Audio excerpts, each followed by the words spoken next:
तो बच्चों आज के टॉपिक में हम लोग मैग्नेटिक फील्ड की इंटेंसिटी निकालेंगे एक सर्कुलर रिंग के लिए जिसमें करंट फ्लो कर रही होगी। इसी तरह का हमने आपको याद होगा जब हमने इलेक्ट्रिक फील्ड की स्ट्रेंथ निकाली थी तो हमने वहाँ भी एक ऐसी रिंग ली थी। रिंग का अर्थ एक इस तरह की चूड़ी सी मीनिंग हुई। तो सर्कुलर रिंग होगी इस तरह की कोई भी। इसके थ्रू हमें जैसे हमने इलेक्ट्रिक फील्ड की स्ट्रेंथ निकाली थी आज हम इसी के थ्रू मैग्नेट की निकालेंगे। लेकिन अंतर ये होगा कि वहाँ चार्ज दिया था, यहाँ इसमें करंट फ्लो कर रही होगी।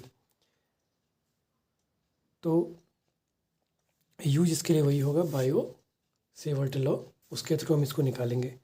तो मान लिया कि ये कोई लूप है जिसमें करंट आई फ्लो हो रही है और ये इसका सेंटर मान लिया और इसकी रेडियस को सपोज हमने ए एज्यूम कर लिया।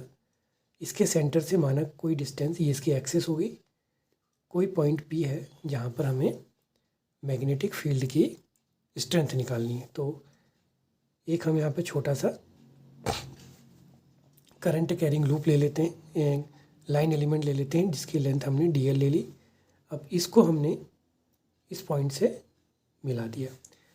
अब मैग्नेटिक फील्ड की प्रॉपर्टी क्या है, ये आपका रेडियस a हो गई, सेंटर और इसके बीच की डिस्टेंस लेट a x और इसकी डिस्टेंस होगी लाइन एलिमेंट।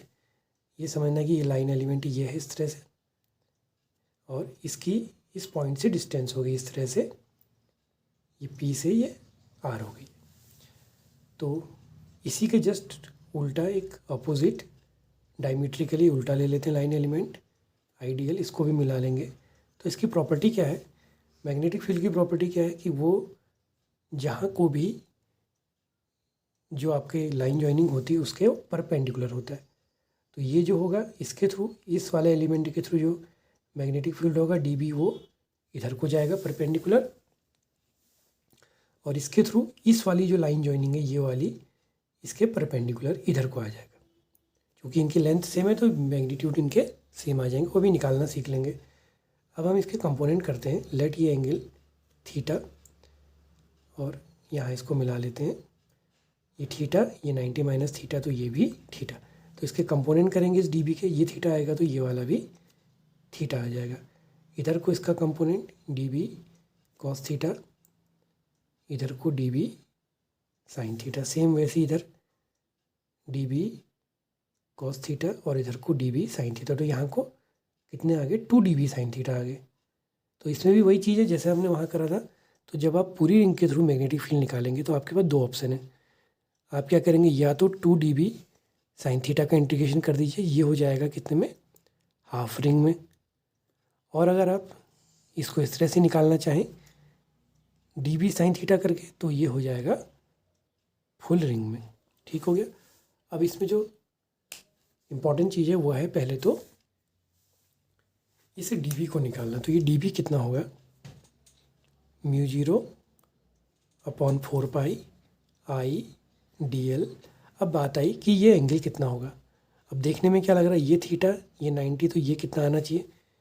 सामान्यतः अगर हम इस फिगर को देखें तो ये आपका dl पार्ट था ना ये वाला, तो ये थीटा है, ये 90 हो गया, तो ये कितना है 90 माइनस थीटा। लेकिन अब यही सबसे कन्फ्यूजिंग पॉइंट होता है, इस एंगल को हम क्या लेंगे। तो मान लिया थोड़ी देर के लिए कि जो dl और r होता है इनके बीच के एंगल को हमने फाई मान लिया। तो लेट ये एंगल फाई एज्यूम कर लिया, तो dl sine phi upon r square. अब मीनिंग क्या है, इस फिगर को ऐसे समझना कि ये रिंग है और ये आपका dl होगा, ठीक, ये इसका सेंटर हो गया। तो वो पॉइंट कहाँ होगा, कहीं यहाँ कहीं पर वो पॉइंट है इस तरह से, ठीक है ना। वो पॉइंट कैसा है, ये dl है और वो पॉइंट कहीं यहाँ कहीं पर होगा। तो अब ये एंगल कितना होगा, देखो एंगल के लिए कन्फ्यूजन होता है अक्सर। एंगल एक्चुअली में ये वाला नहीं होगा। इस चित्र में तो ऐसा लग रहा है कि ये एंगल है। ये एंगल कौन सा है, यहाँ से ये जो बन रहा है, यानी कि इसकी कंडीशन को अगर आप देखें तो ये मतलब ये जो लाइन जॉइनिंग है ये इसके टेंजेंट का काम करी। तो टेंजेंट और इसके बीच का एंगल कितना बनेगा, सर्किल में ऑलवेज 90। मतलब क्या है कि ये जो एंगल है ये ऐसे बना हुआ है। तो अगर आप इसको कम ज़्यादा करते हैं, देखो तो इस एंगल में कोई फ़र्क नहीं पड़ा। इसको और क्लियर एक दूसरे ढंग से करें, समझ रहे हैं ना। ये एंगल कैसा है, ये है पॉइंट, ये DL हो गया। तो ये एंगल एक्चुअली में कौन सा है, ये वाला, ऐसा जो बन रहा है, ये वाला नहीं। अगर ये वाला एंगल होता, इधर से बनने वाला होता, तब तो ये कम ज़्यादा होता। ये बन रहा कहाँ से, यहाँ से, इस वाले ऐसे करके बन रहा है। और इसको क्लियर करना हो तो आप इस तरह से समझ लीजिए, एक चूड़ी से हमने ये एक रिफिल लगाई है, तो देखो ये बना है एंगल, मतलब ये चूड़ी में आपका DL है और एंगल ये है। अगर ये इधर इधर होता तो देखो ये एंगल कम ज़्यादा हो रहा है, तो ये वायर मुड़ रहा है। लेकिन जब हम इस पॉइंट को, यानी कि ये पॉइंट अभी यहाँ पर है, अगर हम इसको कम ज़्यादा करते हैं ऐसे, तो देखो इस वायर में कोई खिंचाव नहीं है। जब हम इधर को कर रहे हैं तो देखो वायर खिंच जा रहा है। तो जब हम इधर को जाएंगे तो देखो एंगल कम ज़्यादा हो रहा है। लेकिन जब हम इधर को जा रहे हैं तो एंगल में कोई भी चेंज नहीं आ रहा। तो ये एंगल ऑलवेज कितना है, देखो 90 बन रहा है। तो रिंग के केस में जब आप उस एक्सिस के पॉइंट को लेंगे तो वो एंगल कितना बनेगा, 90। कॉपी में बनाने में तो ऐसा लगेगा कि वो 90 नहीं दिख रहा, ठीक है ना। तो ये 5 हो जाएगा 90। ये कुछ इस तरह का मैंने बताया था, ये ऐसे करके जो बन रहा है एंगल, ये ऑलवेज देखो, अगर इसको ऐसे करो तो तब भी ये एंगल 90 ही रहेगा, यहाँ करोगे तब भी ये 90 ही रहेगा। तो इसमें 5 को 90 कर देंगे, अब ये बन जाता सिंपल, μ0/4πi/dl sin 90 हो जाएगा 1/r²। अब इस वैल्यू को रख देते हैं इस वाले में, तो b इक्वल टू बन गया dB μ0I/dl। इस वैल्यू को रख देते हैं इस इक्वेशन फुल रिंग वाले में, /4πr²। तो इसमें से साइन थीटा और ये सारी चीज़ें बाहर, DL अंदर, इसमें इंटीग्रेशन होगा फुल रिंग में। तो μ0/4πi sin θ/r², और DL का इंटीग्रेशन फुल रिंग में करेंगे तो क्या मिल जाएगा, इस रिंग का सरकमफ्रेंस।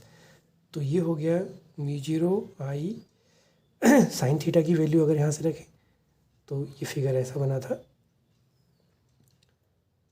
ये 5 नहीं होगा, ध्यान रखना, हाँ, ये 90 माइनस θ ही होगा। 5 वाला एंगल दूसरे प्लेन में है, ये 90, ये r था और ये x था। तो sin θ a/r, इसकी जगह आ जाएगा a/r, तो r और r³ बन जाएगा। DL की जगह पर 2π है, तो ये कैंसिल। तो जो आपका मैग्नेटिक फील्ड की वैल्यू आ गई वो आ गई μ0I/a² और अगर आपने इस वायर के, जैसे आपने रिंग सपोज करो कॉपर वायर से बनाई है, तो आपने देखा कि हम लोगों ने DC मोटर बनाई थी, तो उस वाले में हमने क्या किया था, कई सारे वायर के कई फेरे लगाए थे। जैसे अगर आपने 10 बार लपेटा तो 10 फेरे हो गए, एक बार लपेटा तो 1 हो गया। तो आप जितने चाहें, अगर आपने इसमें नंबर ऑफ टर्न्स, यानी कि कॉपर वायर के टर्न्स या किसकी भी रिंग बनाई है, n लगाए हैं, तो ये n गुना बढ़ जाएगा। तो b इक्वल टू फार्मूला बन गया μ0NIA²/2। r की जगह हम क्या लिख देंगे, r इक्वल टू आ गया √a² + x² या a² + x² की पावर 1/2। तो r³ हो जाएगा a² + x² की पावर 3/2। तो ये बिल्कुल DC मोटर की तरह ही कंसेप्ट थी। अगर फेरे उसमें n गुना लपेट देंगे तो मैग्नेटिक फील्ड उतना टाइम्स इंक्रीज कर जाएगा। अब मान लीजिए कि हमें इलेक्ट्रिक फील्ड निकालना हो एट द सेंटर, ये तो हमने एक्सेस पे निकाला था कोई भी जनरल पॉइंट। तो जब ये P पॉइंट सेंटर पे आ जाएगा तो ये x कितना हो जाएगा सेंटर पे आने पे, 0। तो इसके सेंटर पे जो मैग्नेटिक फील्ड आया वो आया NIA²/2, x को 0 कर दिया तो a² की पावर 3/2, ये कैंसिल। तो ये बन गया μ0NIA²/2 a³ और ये भी कैंसिल होके 1 पावर। तो मैग्नेटिक फील्ड आ गया μ0NI/2a। अब हम इसके बाद देखते हैं कि ये मैक्सिमम कहाँ पर होगा। तो इसके लिए हम लोग क्या करते हैं, इसका डिफ्रेंशिएशन कर देते हैं x के रिस्पेक्ट में, क्योंकि इसमें x ही वेरिएबल है। तो ये बाकी कांस्टेंट बाहर और इसका ऊपर ले आके पावर -2 होगी। इसका डिफ्रेंशिएशन करेंगे तो -3/2 a² + x² की पावर -3/2 -1 और एक्स स्क्वायर इस पोर्शन का दोबारा डिफ्रेंशिएशन करेंगे तो 0, ए स्क्वायर का 0 आ गया और एक्स स्क्वायर का 2x आ जाएगा। तो ये फाइनल आंसर आ गया μ0 ni ए स्क्वायर अपॉन ये 3 भी बाहर ले लेते हैं, 2 2 जा 4 ए स्क्वायर प्लस एक्स स्क्वायर की पावर -5/2 और इंटू 2x। तो ये कैंसिल हो जाके 2 हो गया। तो ये फाइनल वैल्यू आ गई 3/2 μ0 ni ए स्क्वायर इंटू एक्स अपॉन ए स्क्वायर प्लस एक्स स्क्वायर की पावर 5/2। अब इसके मैक्सिमम मीना के लिए इसको 0 कर देंगे, तो 0 करके हमें x की वैल्यू मिल जाएगी। तो जब हम इसको 0 करेंगे तो आप देखो सीधे सीधे क्या मिलेगा, x = 0। तो मीनिंग ये है कि सेंटर पर ही मैग्नेटिक फील्ड मैक्सिमम होगा। आप जैसे जैसे सेंटर से डिस्टेंस बढ़ती जाएगी तो फील्ड की इंटेंसिटी लगातार कम होते जाएगी।